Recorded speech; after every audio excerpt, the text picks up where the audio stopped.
Waalaikumsalam warahmatullahi wabarakatuh.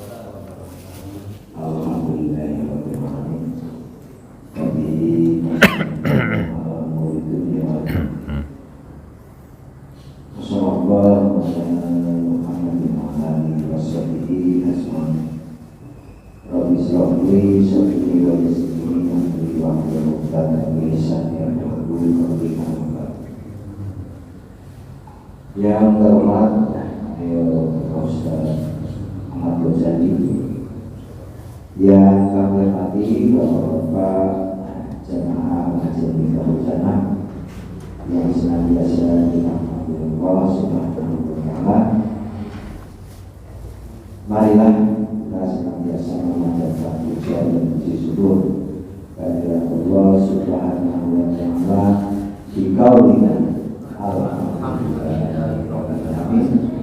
atas limpah rahmat taufik dan diberikan iman, Islam dan kesehatan sehingga pada malam ini kita masih berkumpul menghadiri bersama dalam pengajian rutin Senin malam di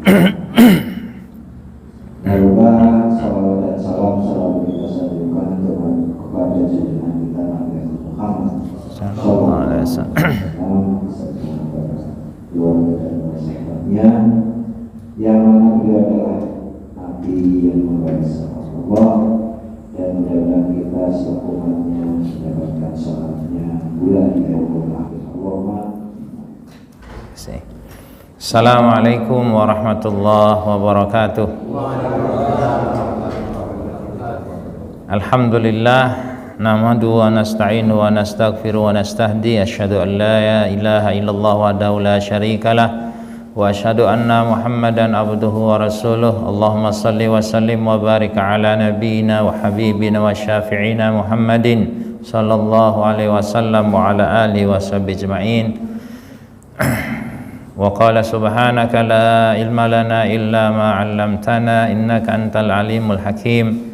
Rabbi shrah li sadri wa yassir li amri wahlul 'uqdatam min lisani yafqahu qawli. Yang kami hormati jajaran ketakmiran Masjid Nurul Rahmah, Bapak-bapak, ibu-ibu, sesepuh, bini sepuh, para alim, para ulama, para asatiz. Alhamdulillah, kita pada sore hari ini, malam hari ini kita kembali bertemu dalam rangka untuk berbagi pengetahuan, berbagi informasi, berbagi tips bagaimana mengelola hidup, berbagi makna dalam kehidupan ini. Kita berharap setiap pertemuan kita bisa menambah ilmu kita, bisa menambah iman kita, dan akhirnya menjadikan ibadah kita semakin khusyuk, semakin istiqamah. Amin ya rabbal alamin. Selawat dan salam mari kita sama-sama haturkan kepada junjungan Nabi Agung Muhammad sallallahu alaihi wasallam, kepada para keluarga, sahabat serta seluruh pengikutnya termasuk kita di dalamnya. Semoga Allah karuniakan kepada kita semua keistiqomahan untuk menjadikan beliau sebagai teladan dalam kehidupan kita sehari-hari. Amin. Mari kita doakan saudara kita yang hari ini sedang sakit, semoga Allah angkat penyakitnya dan beri kesembuhan. Saudara kita yang rezekinya sempit, Allah lapangkan rezekinya dan beri keberkahan. Saudara kita yang mendapatkan musibah, mendapatkan ujian, semoga Allah berikan kesabaran sehingga bisa menjadi amal kebajikan. Kita doakan anak-anak kita, pasangan kita, semoga menjadi saleh dan salihah menemani kita di surganya Allah kelak. Amin ya rabbal alamin. Baik bapak-bapak dan ibu yang saya hormati, bagaimana kabarnya malam hari ini? Sehat semua? Alhamdulillah, bahagia. Bapak dan ibu, tadi sebelum berangkat bercermin enggak? Bercermin ini Pak. Bercermin nggih? Berapa kali kita bercermin dalam setiap hari? 20. Minimal 5 kali lah ya. Minimal 5 kali. Karena kita mau sholat setidaknya bercermin. Pertanyaan saya, ketika kita bercermin, apa yang kita lihat? Raih. Semakin tua. Semakin tua. Terus apa lagi? Bapak dan ibu, bercermin itu tujuannya untuk apa? Untuk memperbaiki diri atau untuk memastikan kita itu memang ada atau untuk apa? Kalau aku niat ya. Merapikan. Oke, artinya kan memperbaiki diri, ya. Pernah enggak Bapak dan Ibu ketika bercermin karena niatnya memperbaiki diri bertanya sama lawan kita, kowe wis siap mati apa ora? Pernah enggak? Ya, ketika kita bercermin ngomong sama lawan kita, wis siap mati urung? Pernah? Wis duwe sango apa urung? Nah, sekarang dilatih. Katanya untuk memperbaiki diri. Coba bayangkan kalau kita berucap semacam itu dengan lawan cermin kita 5 kali sehari, kira-kira kita terjaga enggak? Subuh bertanya, wis siap mati urung? Walaupun jawab urung enggak masalah. Ya, ketika kita bertanya, wis siap mati urung? Urung enggak apa-apa. Ya, wis duwe sango apa urung? Urung, jawaban enggak apa-apa. Nanti diulangi lagi ketika zuhur, pertanyaannya sama. Ya, walaupun jawabannya urung, tetap saja kita harus tanyakan sebagai bentuk dialog kita dengan diri kita dalam rangka memperbaiki. Sampai pada akhirnya nanti, ya ketika kita bercermin lawan kita tuh ngomong, ngapa? Takon-takon mening. Sampai segitunya. Coba nanti dilatih Bapak dan Ibu, ya. Itu punya pengaruh yang luar biasa Bapak dan Ibu. Karena hakikat cermin itu adalah untuk memperbaiki, bukan untuk apa tadi keton-ketonan gitu ya.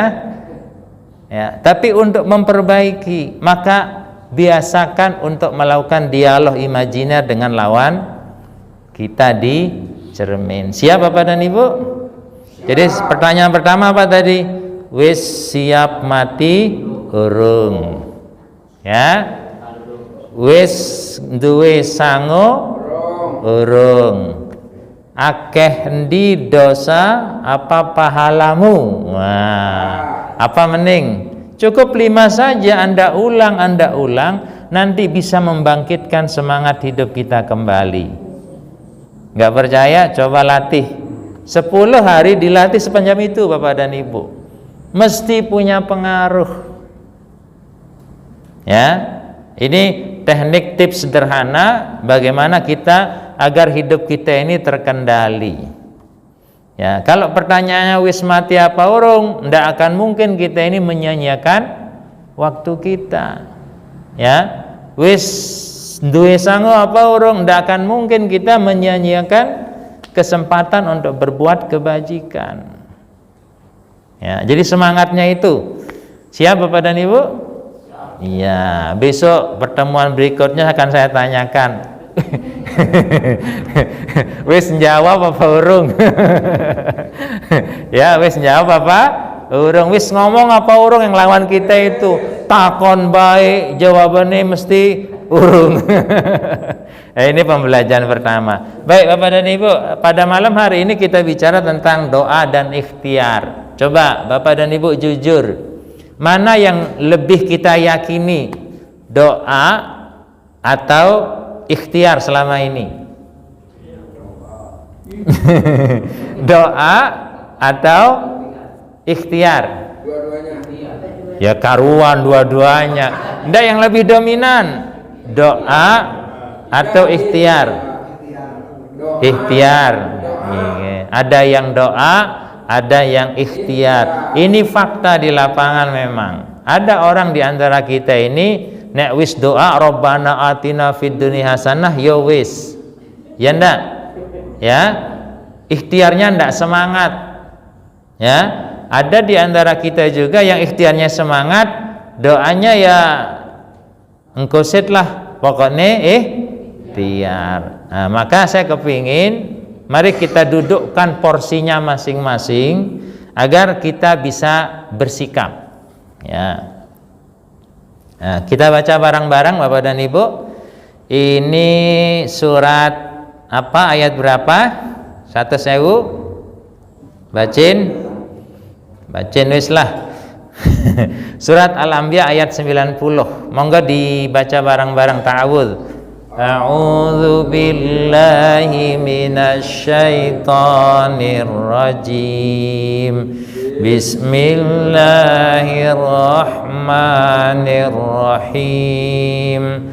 Fastajabna lahu wa wahabna lahu Yahya wa aslahna lahu zawjah innahum kanu yusari'una fil khairati wa yad'unana raghaban wa rahaba wa kanu lana khashi'in. Sadaqallahul azim. Semoga Allah Subhanahu wa taala memberikan 10 kebaikan dari setiap huruf yang kita baca. Amin ya rabbal alamin.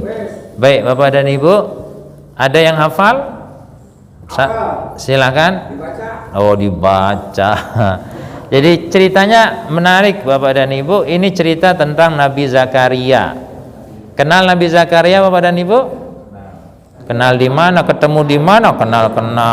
Orang tahu ketemu bilang kenal. Jadi Nabi Zakaria itu adalah nabi yang diangkat, ya, kedudukannya itu diceritakan itu ketika dia berumur 90 tahun. Ketika dia berumur 90 tahun, Nabi Zakaria itu belum dikaruniai seorang anak pun. Ya. Tetapi dalam ayat ini Allah fastajabna lahu. Allah mengabulkan doa dari Nabi Zakaria. Ya, Allah mengabulkan doa, ya, dari Nabi Zakaria. Doa apa doanya? Doanya adalah memiliki keturunan. Nabi Zakaria itu adalah nabi yang memelihara Maryam. Dia tinggal di Palestina. Jadi Palestina itu adalah 3 agama besar di sana itu, agama Yahudi, agama Nasrani, dan agama Islam. Zakaria adalah bagian dari agama Yahudi. Dia tinggal di Palestina. Ya, Allah mengijabahi, menjawab doa dari Nabi Zakaria. Wa wahabna lahu, karena Allah mengijabahi doanya, lalu Allah memberikan kepada Nabi Zakaria anak namanya Yahya.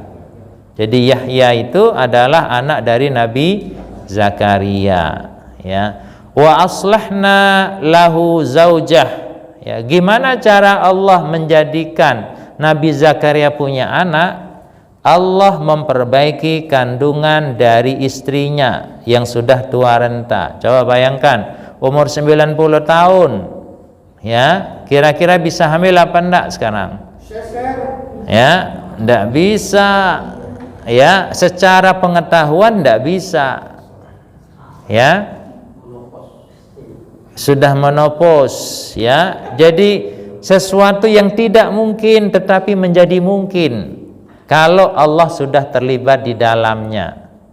Jadi sesuatu yang tidak mungkin bisa menjadi mungkin kalau kita melibatkan Allah Subhanahu wa taala. Jadi Allah mengijabahi doa Nabi Zakaria dengan memberikan kepada Nabi Zakaria anak yang namanya Yahya.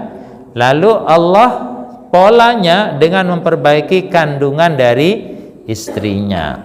Apa yang didapat Nabi Zakaria itu, ya, tidak hanya dengan doa ternyata, tetapi Allah ceritakan di sini dia melakukan sebuah ikhtiar. Ya, apa kata Allah? Innahum kanu yusari'una fil khairat. Ikhtiar Nabi Zakaria adalah suka atau segera untuk melakukan segala bentuk kebaikan. Itu ikhtiarnya. Nabi Zakaria selama hidupnya senang. Nabi Zakaria dalam hidupnya bergegas, ya, bersegera untuk melakukan segala bentuk kebaikan. Ini poin pertama, ikhtiar dari Nabi Zakaria. Yang kedua ikhtiarnya apa? Yad'unana raghaban wa rahaba.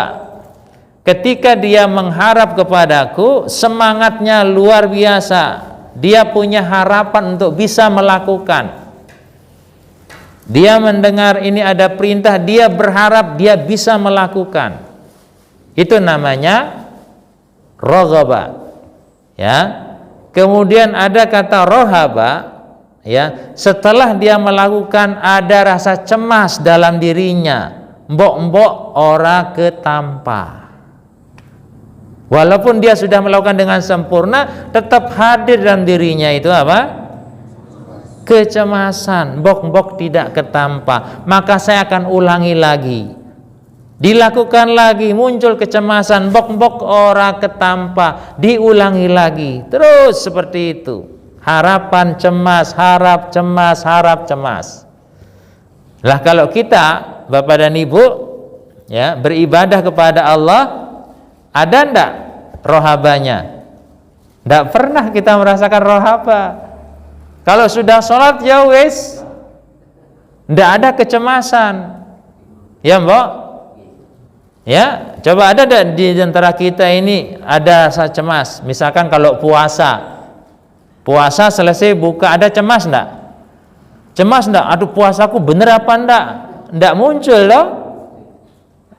Ini yang terjadi di kita, sehingga bisa jadi ya doa-doa kita itu susah untuk dikabulkan karena ndak ada unsur yang dimiliki oleh Nabi Zakaria.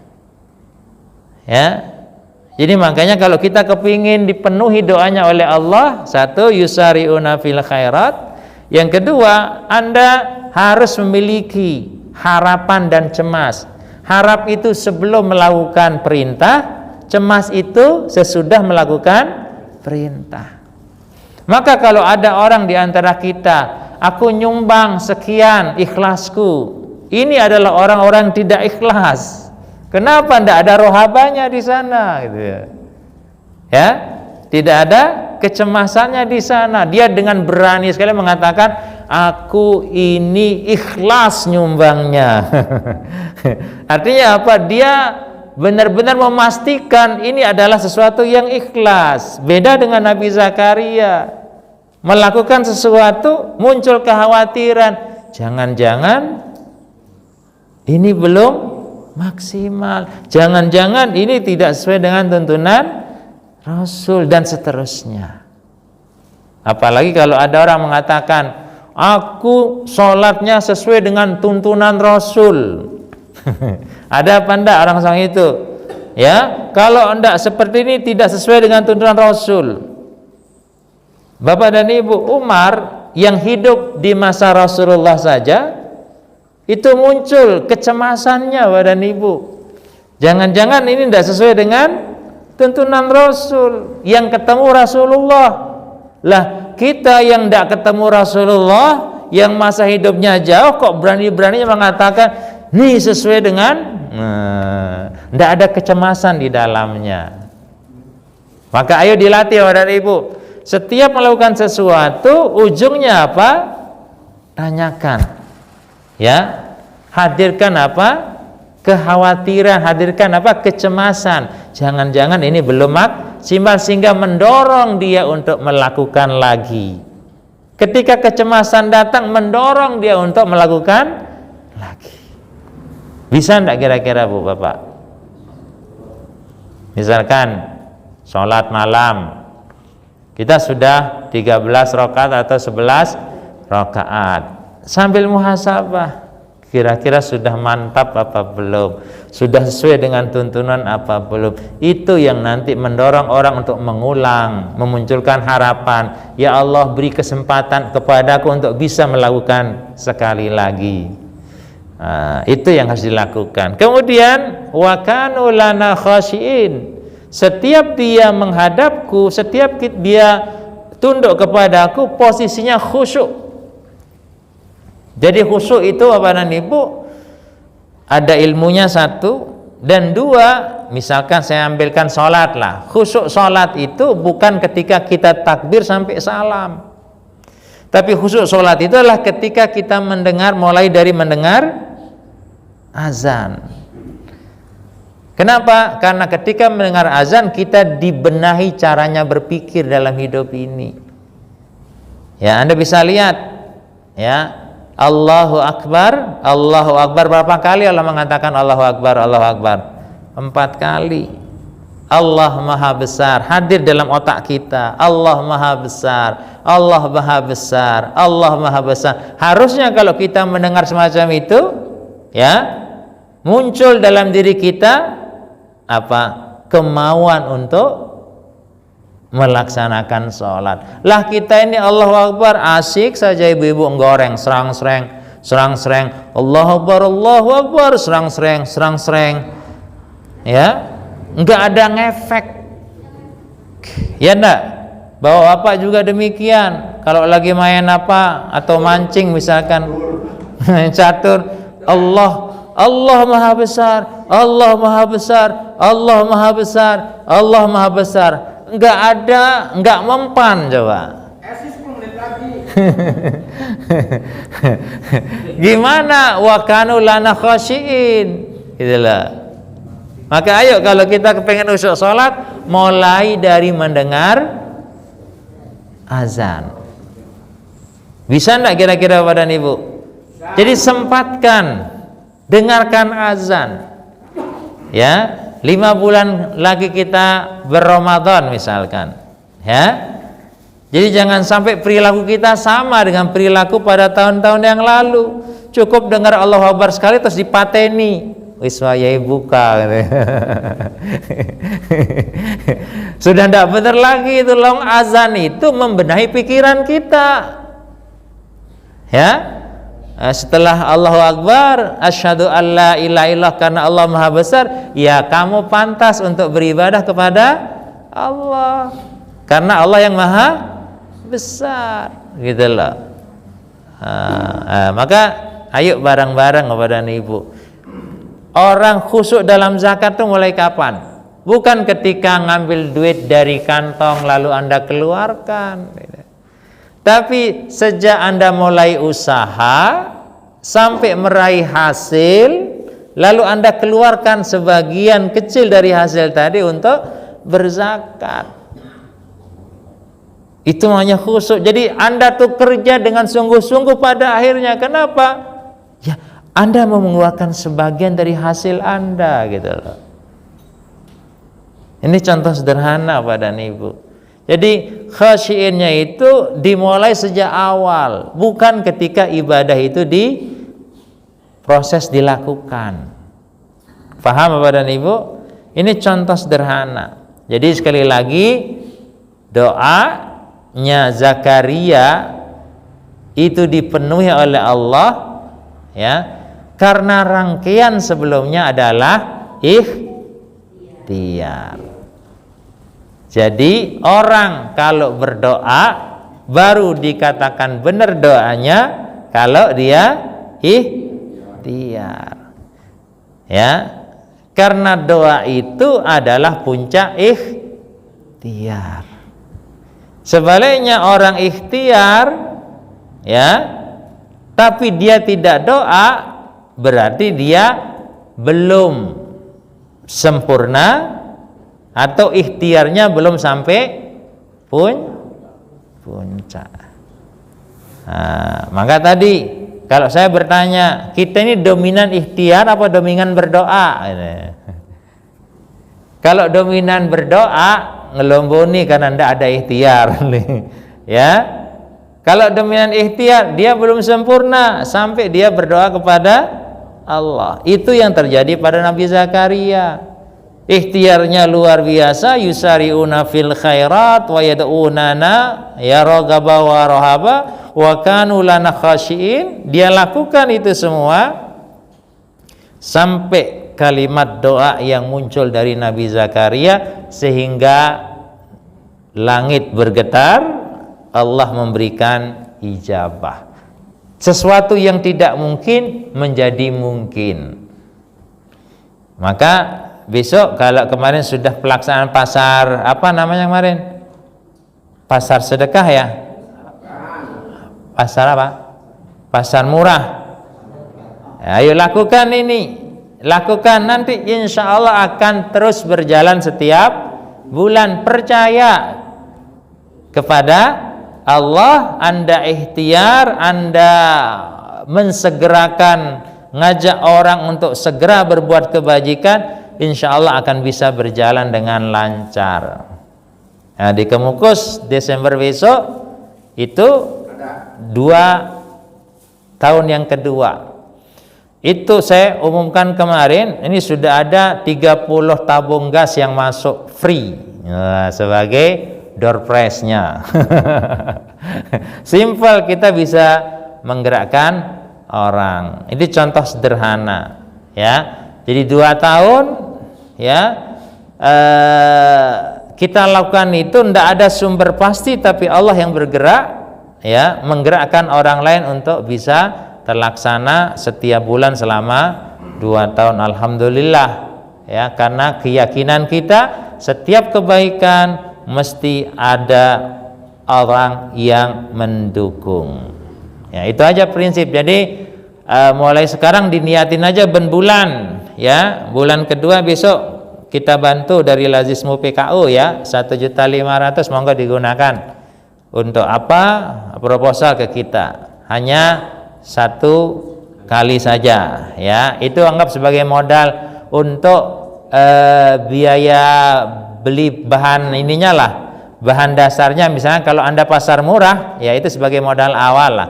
1.500 itu bisa jadi misalnya kalau barang seharga 10.000 kan sudah bisa 150 barang itu. Itu kalau 10.000. Nah, terserah dari teman-teman ranting Ranting Wonokrio. Ini terjemahannya Bapak dan Ibu. Maka kami kabulkan doanya dan kami anugerahkan kepadanya Yahya, dan kami jadikan istrinya dapat mengandung. Sungguh mereka selalu bersegera mengerjakan kebaikan, dan mereka berdoa kepada kami dengan penuh harap dan cemas, dan mereka orang-orang yang khusyuk kepada kami. Itu yang harus dilakukan. Jadi antara doa dan ikhtiar. Kita lihat Bapak dan Ibu, bagaimana orang memahami tentang doa. Ya, jadi umat Islam memahami doa dapat dijadikan sebagai thariqah atau jalan untuk menyelesaikan berbagai masalah yang dihadapi. Mereka sangat mengadakan doanya sendiri atau meminta pertolongan dengan doanya orang-orang saleh. Jadi doa itu penting, ya. Tapi posisinya di mana itu yang harus kita fahamkan dulu. Mereka enggan berusaha dan berikhtiar. Upaya yang dipetuh hanya satu, yaitu berdoa kepada Allah. Sebagian ada di antara kita seperti itu, ya. Mereka senantiasa mengharapkan munculnya keajaiban-keajaiban dari doa tanpa usaha. Itu sebagian dari kita, ya. Sehingga ada umat Islam yang malas berdoa sisi lainnya, ya.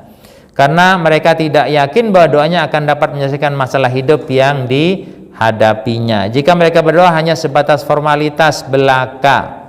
Coba Bapak dan Ibu, kalau kita doa Rabbana atina fid dunya hasanah, yang tergambar dalam diri kita itu apa?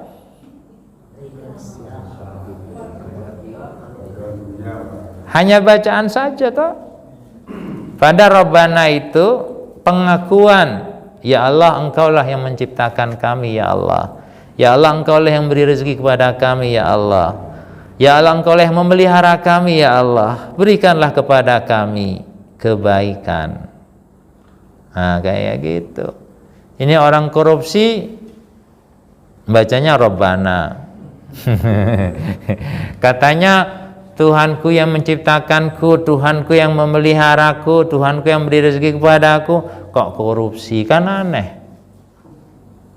Tidak jalan gitu loh. Ini yang dimaksud orang yang tidak paham hakikat daripada doa. Ya, bahkan orang yang orang tahu sholat pun kalau suruh berdoa apa? Rabbana atina fid dunya hasanah wa fil akhirati hasanah. Genah-genah kayak gitu omongin tapi orang sholat. Gimana mendapatkan kebahagiaan dunia, kebahagiaan akhirat kalau dia tidak sholat? Nah, jadi inilah orang-orang yang tidak memahami hakikat daripada doa. Demikian juga ada di antara kita yang hanya ikhtiar saja, doanya sedikit, karena dia lebih percaya pada ikhtiar dia, Coba Bapak dan Ibu sebagai pedagang, ketika jual dagangan, ya, apa yang Anda harapkan? Keuntungan. Itu berasal dari ikhtiar Anda apa berasal dari Allah atas doa Anda? Harusnya dijadikan satu, nanti polanya seperti apa, ya. Nah, perhatikan, ad-du'a mukhul ibadah. Jadi doa itu adalah mahkota, puncak dari perilaku kita kepada Allah, puncak dari ikhtiar kita kepada Allah. Itu titik tekannya, ya.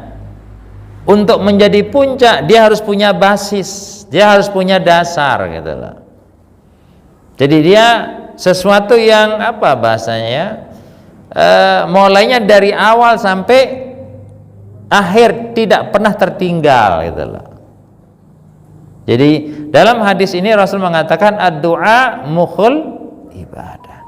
Dia penyempurna, dia mahkota. Ya, kalau mahkota kan sesuatu yang sempurna, ya, dari perilaku kita kepada Allah, termasuk di dalamnya adalah ikhtiar. Jadi tidak bisa lepas daripada doa. Laisa syai'un akramu 'alallahi minad du'a. Tidak ada sesuatu yang lebih mulia di sisi Allah selain daripada doa. Doa itu adalah menyampaikan sesuatu dari bawah ke atas, itu namanya doa. Perintah menyampaikan sesuatu dari atas ke bawah. Jadi memohon sesuatu kepada Allah Subhanahu wa ta'ala namanya apa? Doa. Kemudian dalam hadis At-Tirmizi, "Man lam yas'alillah ya yaghdabu alaih." Siapa saja yang tidak mau memohon sesuatu kepada Allah, maka Allah akan murka kepadanya. Jadi monggo Bapak dan Ibu, pastikan ya, dalam setiap aktivitas kita, dalam setiap ikhtiar kita, doa itu sudah termasuk di dalam ikhtiar kita. Jadi jangan sekali-kali berpangku kepada ikhtiar, tetapi berpangku kepada Allah lewat doa-doa yang kita sampaikan. Jadi harus yakin betul gitu loh. Maka dalam ayat kan dikatakan hatta ya'tiyakal yakin. Ya, sembahlah Allah sampai datang kematian kamu. Ada terjemahannya seperti itu. Sembahlah Allah sampai kamu benar-benar yakin gitu loh. Orang kalau yakin ada motivasi dalam dirinya untuk melakukan. Ini menjadi catatan penting Bapak dan Ibu berkaitan dengan doa. Nah, kita lihat hadis lain lagi. Sallallahu min fadli fa innallaha yuhibbu ayyus'ala. Ya, mintalah kepada Allah akan kemurahannya, karena Allah ya itu senang kalau diminta. Beda dengan kita. Ya. Kalau kita diminta senang enggak? Enggak. Ya. Bosan, ya. Mereka apa? Emosi dan sebagainya. Ya. Contoh lain lagi hadis, biar kita sama-sama memahami. Ma min muslimin yad'u bid'awatillah illa atahu Allahu iyyah aw sarrif anhu minassu' mithlih.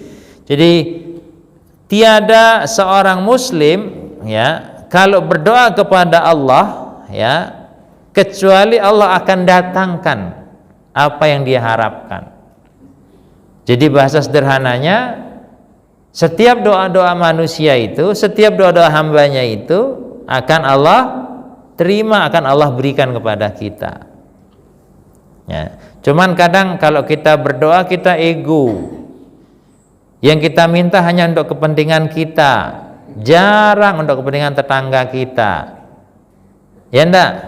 Coba jujur, Bapak dan Ibu pernah enggak doain ustadznya? Harap tahu ya.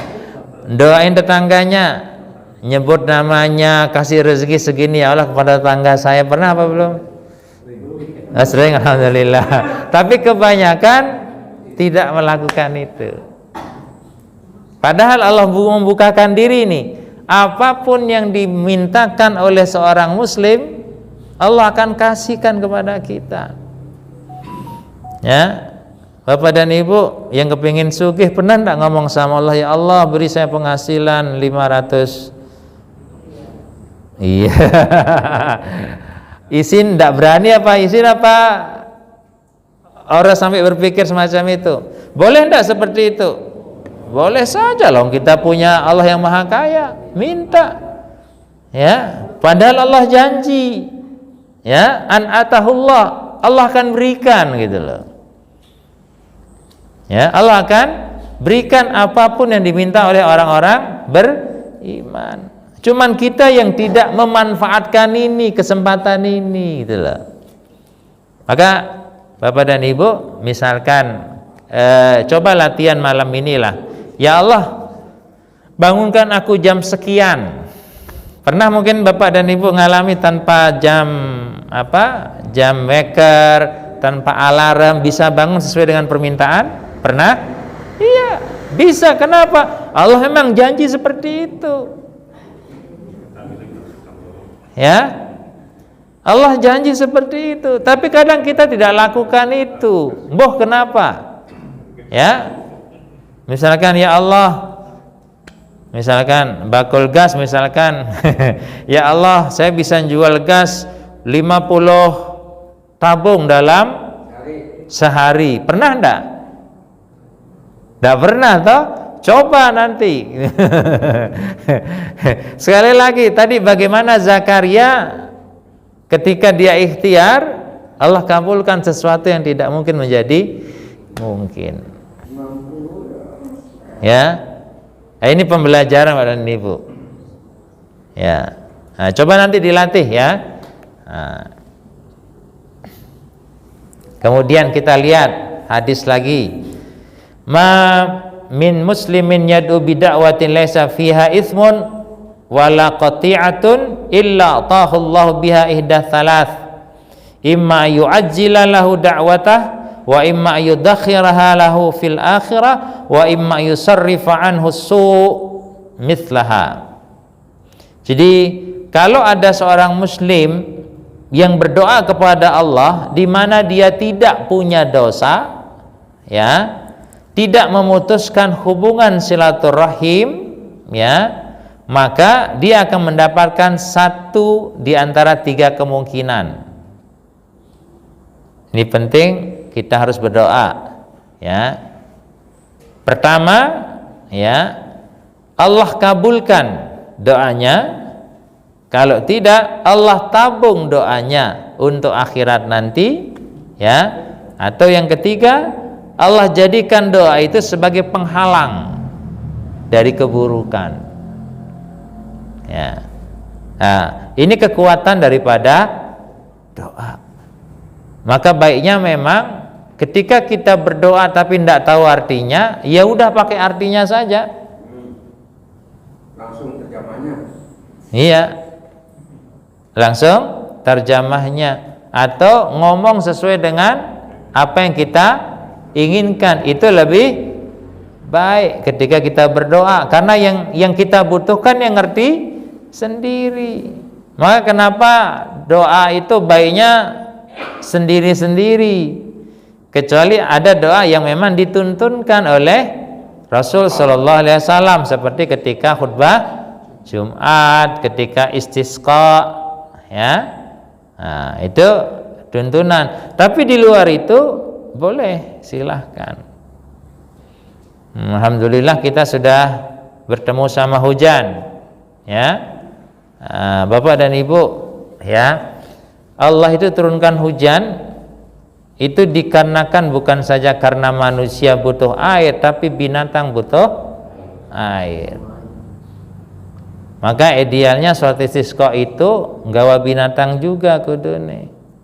Jadi tidak hanya manusia saja, hadirkan itu binatang sebagai bentuk permohonan kepada Allah. Itu yang harus kita coba benahi. Jadi pentingnya doa satu di antara 3 kemungkinan, diijabahinya doa itu langsung. Yang kedua, menjadi tabungan di hari akhir. Yang ketiga, sebagai penolak daripada keburukan atau penolak bala. Ini fungsi daripada doa itu sendiri. Tapi tetap ya dibarengi dengan ikhtiar. Kita lihat surat Al-Mu'min ayat 60. Wa qala rabbukum ud'uni astajib lakum.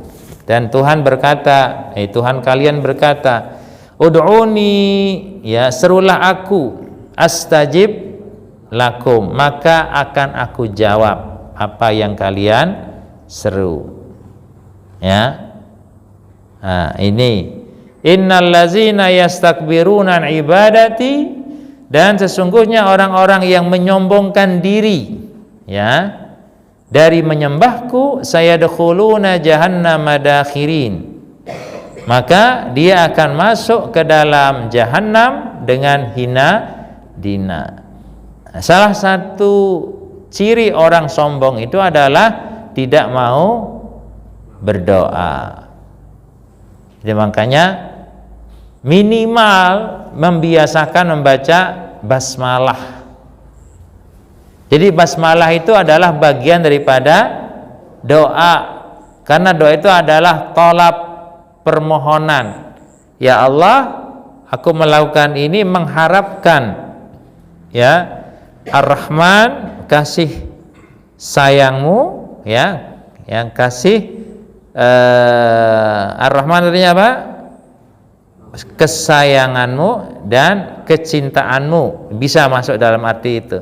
Aku mohon kasih sayangmu ya Allah, aku melakukan amalan ini. Minimal basmalah itu harus ada.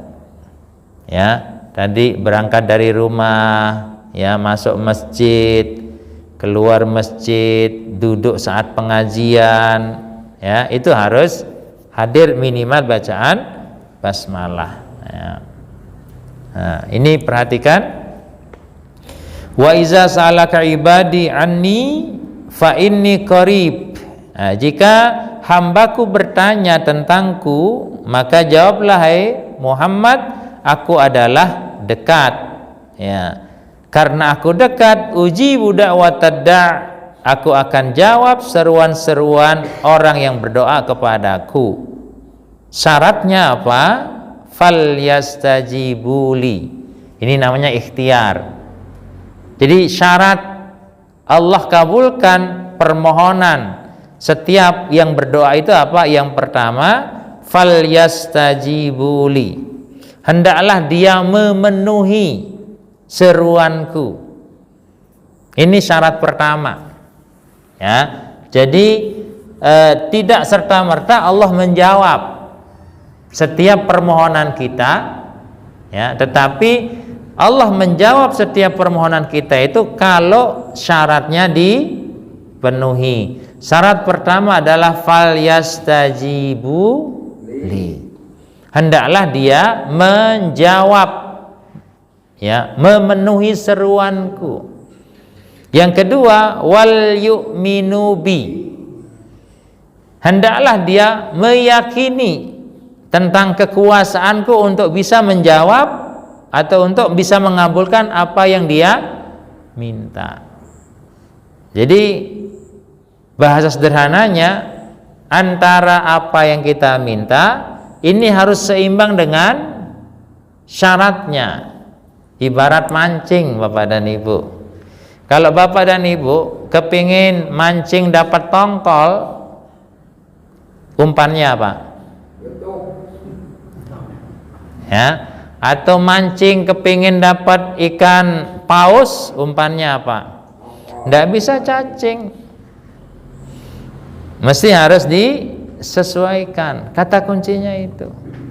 Semakin Anda beribadah kuat kepada Allah, tambah ibadahnya, tambah zikirnya, maka kemungkinan besar itu akan mendapatkan apa yang Anda inginkan. Nah, kita ini kan doanya dunia akhirat, kerjanya dunia tok, ya tidak nyambung. Ya. Orang tahu sholat sunat, ya. Orang tahu ikhtiar, doanya ya Allah berikan kepadaku rezeki yang banyak, yang berlimpah. Ya ora nyambung. Diguyu malaikat kacian deh lo. Ya. Jadi harus seperti itu. Karena syaratnya sudah jelas di sini, fal yastajibuli wal yu'minu bi. Hendaklah dia menjawab seruan-seruanku dan hendaklah dia percaya akan kekuasaanku untuk memberikan apa yang dia minta. Contoh misalkan kita bermohon untuk husnul khotimah, nggih napa nggih? Nah, apa bandingannya itu? Ya, apa yang harus kita lakukan? Sesuai enggak doa kita dengan apa yang kita lakukan? Iringi, sesuaikan sehingga apa yang kita mintakan benar-benar Allah ijabahi. Minta husnul khotimah orang tahu jamaah ke masjid, ya orang cocok bahasanya. Ya, minta apa lagi misalkan? Tugas kita adalah mencoba untuk memenuhi seruan dan percaya kepada Allah Subhanahu wa ta'ala. Ini berkaitan dengan doa. Nah, lihat surat An-Naml ayat 62. Amman yujibul muttarra iza da'ah wa yaksifus su' wa yaj'alukum khulafa'al ard. A ilahum Allah qalilan ma tadhakkarun. Ya, siapa yang akan memperkenalkan doa yang dia sampaikan dalam rangka untuk menghilangkan kesulitan? Ya. Wa yaj'alukum khulafa'al ard, ya, dan yang menjadikan kamu, ya, pemimpin khalifah di muka bumi. A ilahum ma Allah, adakah Tuhan selain Allah? Qalilan ma tadhakkarun, sedikit di antara kalian itu mengingat atau mengambil pelajaran. Jadi di sini yang kita fahami adalah doa itu merupakan kesadaran, ya, bahwa Allah Subhanahu wa ta'ala itu adalah segala-galanya. Ya, artinya apa Bapak dan Ibu? Kalau kita sudah percaya kepada Allah, maka tidak ada boleh kerisauan terhadap masa depan. Tidak boleh ada orang takut terhadap masa depan. Ya. Kenapa? Karena Allah lah yang kuasa terhadap masa depan. Tinggal kita memposisikan diri kita. Satu lagi, Al-Mu'min ayat 7. Allazina yahmiluna al-arsha wa man hawlahu yusabbihuna bihamdi rabbihim wa yu'minuna bih wa yastaghfiruna lillazina amanu rabbana wasi'ta kulla syai'in rahmah wa ilma faghfir lillazina tabu wattaba'u sabilaka waqhim azabal jahim.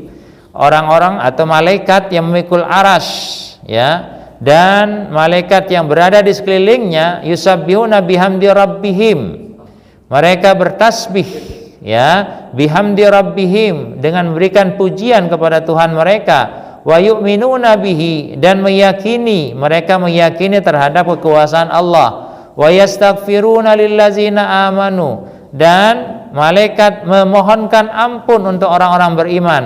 Rabbana wasi'ta kulla syai'in rahmatan, ya Allah, ya, Engkau berikan rahmat, ya, Rabbana wasi'ta kulla syai', ya Allah, Engkau luaskan segala sesuatu dan Engkau beri rahmat dan pengetahuan. Faghfir lillazina tabu, maka ampunilah untuk orang-orang yang bertaubat, wattaba'u sabilak, dan mengikuti jalan-jalanmu, waqhim azabal jahim, dan hindarkan mereka dari azab jahim. Ternyata Bapak dan Ibu, malaikat itu hadir untuk apa? Ikut mendoakan kita. Jadi ketika orang berdoa, malaikat itu juga hadir untuk mendoakan kita. Kan luar biasa Bapak dan Ibu. Ya. Jadi kita berdoa, malaikat pun juga berdoa. Apalagi kalau kita hadir majelis ta'lim membaca ayat Quran, Allah katakan lewat Rasulnya, malaikat itu berdoa kepada Allah agar menurunkan rahmat kepada mereka yang hadir di majelis ini. Nah, jadi cuman kan persoalannya begini, ora betah ya, padahal sama-sama 1 jam nonton bola sama pengajian, betah mana? Nonton bola. Nah, ini tantangan buat kita, padahal nilainya itu lebih besar dari apa yang kita lakukan di luar ibadah ini. Nah, jadi itu Bapak dan Ibu, mari kita diskusikan ya. Nah, ini pemahaman semestinya ya. Jadi ada wilayah yang dikuasai oleh manusia, ada wilayah yang menguasai manusia. Jadi apa yang kita mohonkan itu sebenarnya tidak mengurangi kekuasaan Allah Subhanahu wa ta'ala. Jadi apa yang kita lakukan tadi hanya bersifat ikhtiar kita sebagai seorang hamba yang diberi kesempatan oleh Allah untuk bermohon kepada Allah. Itu. Monggo kita diskusi Bapak dan Ibu, masih ada waktu setengah jam untuk melakukan diskusi. Monggo. Tadi disebutkan bahwa orang yang tidak berdosa akan dikabulkan doa-doanya karena 3 tadi. Kita itu merasa doa banyak sekali kita. Apakah kita juga akan dikabulkan? Bagaimana untuk supaya doa-doa kita dikabulkan? Karena tadi disebutkan bahwa orang tidak berdosa. Baik, kita itu berdoa tapi tidak fokus, Pak. Apa-apa diminta. Ya, Mbak. Apa-apa diminta. Kabeh diminta. Ndak diiringi dengan apa tadi? Ikhtiar sesuai dengan permintaan kita. Ndak masalah. Ndak masalah gitu ya. Tidak masalah. Kemudian yang kedua, ada etika dalam berdoa.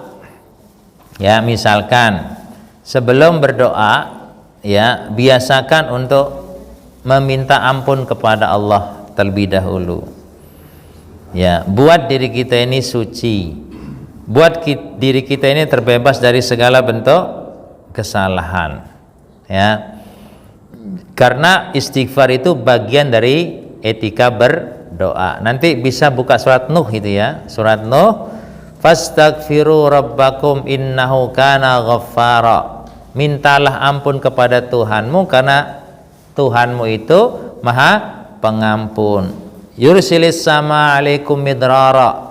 Karena dengan ampunan itu Allah akan membukakan pintu langit lalu menurunkan hujan. Ya. Wa yumdidkum bi amwali wa banin. Ya. Setelah turun hujan, turun rahmat dari Allah Subhanahu wa taala, maka Allah akan menjadikan harta kamu itu bertumbuh. Harta kamu itu bertumbuh dan anak-anak kamu juga bertumbuh. Maka salah satu teori yang sering dipraktekkan oleh sebagian masyarakat kita, kalau kita kepingin punya anak, perbanyak istighfar kamu. Karena ayat ini mengatakan yumdidkum bi amwali wa banin. Niscaya Allah akan menjadikan harta-harta kamu banyak dan anak-anak kamu juga banyak. Nah, itu nanti buka surat Nuh, okay? Dari ayat 11 sampai ayat 15 nanti dicek di surat An-Nuh itu ada. Nah, itu jadi setelah istighfar dituntun untuk membaca sholawat kepada Nabi. Kemudian yang ketiga, biasakan sebelum kita memohon kepada Allah ya, membaca kalimat Allahumma inni ushhiduka bi annaka antallahul ahadus samad allazi lam yalid wa lam yulad wa lam yakul lahu kufuwan ahad. Ya Allah, aku bersaksi bahwa Engkau adalah Esa, tidak ada Tuhan selain Engkau, ya. Tidak ada allazi lam yalid wa lam yulad, Engkau yang tidak beranak dan tidak diperanakkan, Engkaulah tempat kami bergantung dan tidak ada satupun makhluk yang serupa denganmu. baru kita membaca permohonan. Atau kalau ushiduka ini tidak dibaca, pakai Asmaul Husna. Ya Allah, ya Rahman, ya Rahim, ya apa, boleh ya. Tapi yang lebih, kalau dalam hadis yang utama yang tadi ini, Allahumma inni ushiduka bi annaka antallahu lahadus samad. Dalam sebuah riwayat dikatakan Allah malu ketika hambanya berdoa dengan ucapan ini lalu Allah tidak mengabulkannya. Itu hadis qudsi ya. Jadi nanti dilatih. Jadi setelah sholawat muncul kalimat Allahumma inni ushiduka bi annaka antallahul ahadus samad allazi lam yalid wa lam yulad wa lam yakul lahu kufuwan ahad. Baru kita bermohon. Atau kalau tidak pakai ushiduka, menggunakan Asmaul Husna, fad'uhu biha ya. Dalam ayat kan dikatakan gunakan Asmaul Husna itu sebagai doa kamu. Jadi sebut asma-asma Allah, sifat-sifat Allah yang sempurna, baru Anda mintakan. Nah itu ya, tidak harus diakhiri dengan Rabbana Atina. Kalau selama ini kan harus kesan kita kan mesti kalau ada doa ya ada ujungnya Rabbana Atina. Ndak harus pakai gitu juga tidak masalah, karena doa kembali kepada kita. Begitu Pak. Jadi tadi istighfar ya, membaca salawat ya, kemudian tadi ushiduka atau Asmaul Husna, minta ya, itu yang harus dipastikan ada dalam proses doa kita. Dan kalau saran saya fokus ya, tidak semua diminta ya. Kalau tidak bisa bahasa Arab ya menggunakan bahasa Indonesia, tidak masalah. Ngaten. Oke. Monggo yang lain. Waalaikumsalam warahmatullahi wabarakatuh. Mendoakan tetangga atau orang lain kehancuran atau negara lain. Misalkan sekarang hancurkan bangsa Israel, misalkan, atau sekarang hancurkan tetangga saya yang jahat, berikan dia azab. Itu antara lain. Boleh nggak begitu Ustaz? Sama ini Ustaz. Tadi kan Ustaz bilang bahwa penutup doa itu kebanyakan Rabbana. Tapi pada umumnya malah Al-Fatihah. Al-Fatihah itu kan kebanyakan betul Al-Fatihah. Apakah itu perlu Al-Fatihah apa enggak? Belum tidak Pak. Jadi Al-Fatihah itu memang surat yang kandungannya itu luar biasa memang. Diharapkan sebenarnya baca Al-Fatihah tadi menjadi wasilah, menjadi perantara ya, menjadi perantara dari apa yang kita mohonkan. Jadi wasilah Bapak dan Ibu, perantara itu ada 3 yang dibolehkan itu. 1, asma-asma Allah. Tadi kayak Ar-Rahman, Ar-Rahim, itu sebagai perantara agar apa yang kita minta diijabahi oleh Allah. Yang kedua, amal soleh yang kita lakukan dengan penuh keikhlasan. Ya Allah, aku hari ini berpuasa ya Allah. Jadikan puasaku ini menjadi wasilah dari permohonanku. Itu bisa ya, itu bisa. Dan ini paling manjur ini Pak, tapi dengan catatan paling ikhlas. Tapi kalau ngaku aku ikhlas itu enggak ikhlas itu. Ya dilakukan kita sendiri yang ngerti. Kemudian yang ketiga, doa orang-orang yang soleh yang masih hidup, itu bisa wasilah. Pak Kiai mohon doanya dong, saya didoain. Tapi orang-orang yang saleh gitu loh, itu bisa. Itu 3 itu. Di luar itu tidak diperkenankan. Misalkan di kuburan ya Pak siapa misalkan yang meninggal dunia itu enggak boleh itu ya, tidak boleh. Kita kembali Al-Fatihah itu dibaca dalam rangka itu sebenarnya, diharapkan menjadi wasilah amal soleh dia untuk bisa mengharapkan pengabulan daripada doa ya. Kemudian berikutnya tadi, apakah boleh mendoakan orang yang buruk ya? Prinsipnya Bapak dan Ibu, mendoakan itu sampaikanlah doa-doa yang baik. Ya, kalau kita dalam kondisi terjepit, teraniaya, kita punya hak untuk itu. Kita punya hak untuk mendoakan orang sesuai dengan yang kita inginkan, dan itu akan dikabulkan oleh Allah. Sekarang posisi kita sekarang, mendoakan orang lain buruk itu posisinya terzalimi atau tidak? Ya, posisinya kita terzalimi atau tidak? Nah, kalau tidak, ya janganlah melakukan semacam itu. Doakan sesuatu yang baik. Ya, kita boleh mendoakan orang jelek kalau posisi kita terzalimi. Kalau tidak terzalimi, sebaiknya mendoakan sesuatu yang terbaik buat saudara kita. Bagaimana dengan Israel?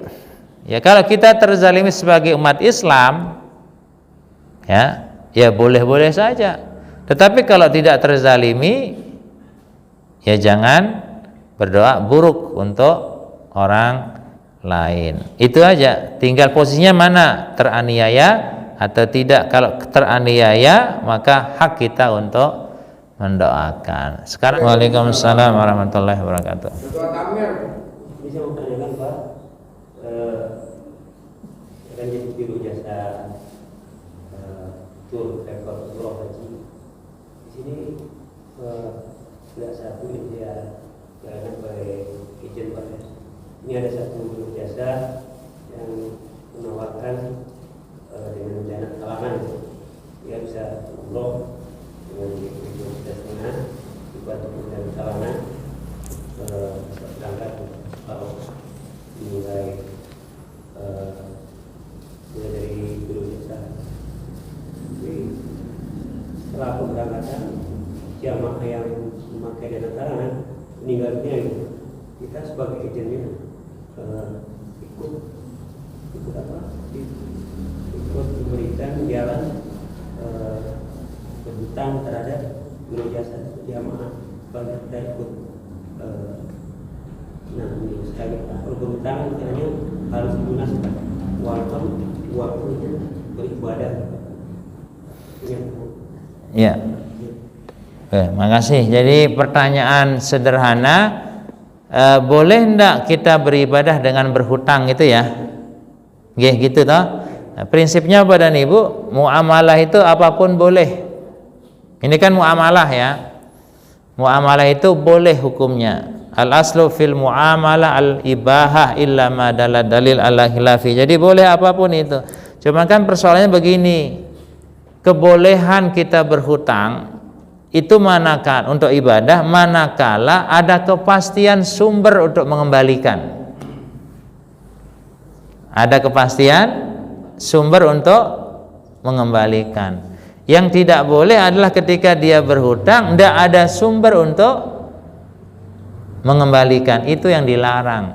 Dia memaksakan diri namanya itu.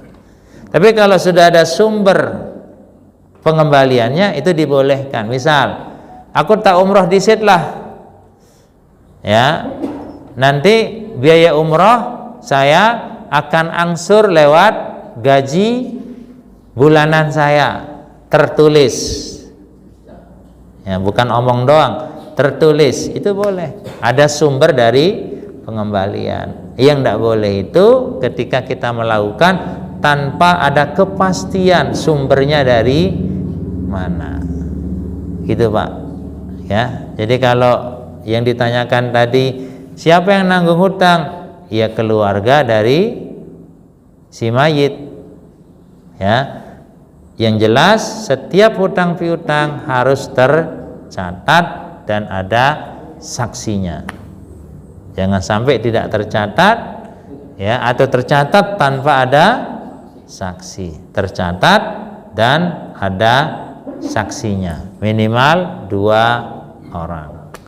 Nah, jadi boleh berhutang dalam rangka ibadah, tapi kepastian sumber pengembalian.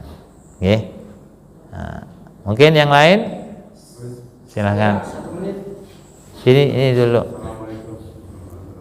Waalaikumsalam warahmatullahi. di luar sholat berarti. Ya. Wah, ini di luar sholat berarti tambahan ini. G. Maksudnya itu di surat Al-Baqarah ayat 153 kan ada terjemahannya. Sholatlah dan sabar Sebagai penolong. sebagai penolong dirimu, yaitu untuk penjabarannya di mana perbandingan persentase untuk mengontrol pertolongan Allah. Jadi gini Bapak dan Ibu, memahami surah Al-Baqarah itu yang Anda maksudkan tadi, salat dalam arti tidak hanya dalam arti ibadah yang diajarkan oleh Rasul, tapi salat secara umum. Salat itu arti bahasanya ad-du'a. Salat itu adalah permohonan. Jadi rangkaian dari ibadah salat itu adalah isinya doa-doa semua itu sebenarnya. Cuman kita tidak menyadari itu adalah bagian daripada permohonan. Alhamdulillah itu kan doa sebenarnya. Iyyaka na'budu wa iyyaka nasta'in ihdinas siratal mustaqim. Bacaan doa ruku, doa sujud itu adalah doa semua itu. Ya, enggak ada yang tidak ada unsur doanya di dalamnya. At-tahiyatu lillah wassalawatu wattayyibat. Itu adalah doa juga itu. Dengan menyebut asma Allah itu, ya, dengan menyebut bacaan itu diharapkan apa yang kita sebut itu mengalir kebaikannya kepada kita. Ya, wasta'inu bis sabri wassalah. Jadi kalau kamu benar salatmu itu, kamu akan ditolong oleh Allah. Ya, kalau kamu benar sabarmu itu bisa menjadi penolong kamu. Nah, kayak gitu Pak. Jadi secara umum. Maksudnya cukupkah dengan sholat biasa atau perlu tambahan gitu? Tambahan juga sholat. Oh iya, tidak. Tentunya Sholat kan udah G. untuk sempurnanya udah ada mungkin. Ya, jadi tidak cukup Pak. Jadi karena ini tuntunan, jadi ada sholat, ada sabar, ada doa, baiknya kita sempurna karena bisa jadi inilah yang menutup kekurangan dari sholat kita. Ya, rata-rata kalau kita sholat kan asal sholat ya Mbok, ya takbir, Allahu Akbar, ingat apa-apa, bisa jadi itu menjadi penutup dari kekurangan sholat kita. Sholat sunat itu juga demikian fungsinya, untuk menutupi kekurangan dari sholat yang kita lakukan, termasuk doa ini gitu loh ya, termasuk memohon doa kepada Allah adalah bagian dari cara untuk menguatkan kekurangan daripada doa-doa kita. Oke, monggo terakhir. Iya, ini ada 7 menit ya. Assalamualaikum warahmatullahi wabarakatuh. Waalaikumsalam warahmatullahi wabarakatuh. Ini mohon tausiah saja, kan saya baca surat An-Nisa itu, orang yang menjauhkan diri dari dosa besar maka dosa kecilnya akan diampuni. Nah, selain bunuh diri, apa saja dosa besar itu supaya ya diampuni dosa-dosa yang lain. Terima kasih. Assalamualaikum warahmatullahi wabarakatuh. Waalaikumsalam warahmatullahi wabarakatuh. Jadi dosa besar diantaranya ada zina, ada minum khamar, ada uququl walidain, ada melanggar sumpah, gitu. Itu dosa-dosa yang termasuk dalam kategori dosa-dosa besar, termasuk merampok dan sebagainya. Ada banyak ayat bicara tentang dosa-dosa besar, termasuk syirik pun itu adalah dosa besar. Ya, dia tidak dia akan terhapus kalau dia bertaubat kepada Allah. Jadi banyak itu ayat bicara tentang dosa-dosa besar itu. Dosa kecil pun bisa menjadi besar juga, gitu lah. Jadi dosa kecil pun bisa menjadi dosa besar. Cuman agama memberikan contoh-contoh saja. Jadi ada mencuri, ada ghasab, ada tidak jujur, pemakan riba, macam-macam itu. Banyak itu dosa-dosa besar itu. Ya, intinya jangan sampai kita melakukan menzalimi orang lain, gambarannya itu. Ya, menzalimi orang lain dalam dunia harta. Ya, banyak itu, mendustakan, ngurangi timbangan, itu dosa besar semua itu. Nah, jadi jumlah dosa besar itu tidak terhitung, yang kecil pun bisa menjadi besar. Intinya jangan pernah membuat orang lain teraniaya, prinsipnya itu. Saya kira itu Bapak dan Ibu yang bisa kita bahas berkaitan dengan doa dan ikhtiar. Jadi doa itu puncak dari ikhtiar, ya. Jadi orang berdoa ya kudu ikhtiar. Sebaliknya orang ikhtiar tidak akan sempurna ikhtiarnya sampai dia memastikan doanya kepada Allah Subhanahu wa taala. Demikian dari saya. Assalamualaikum warahmatullahi wabarakatuh.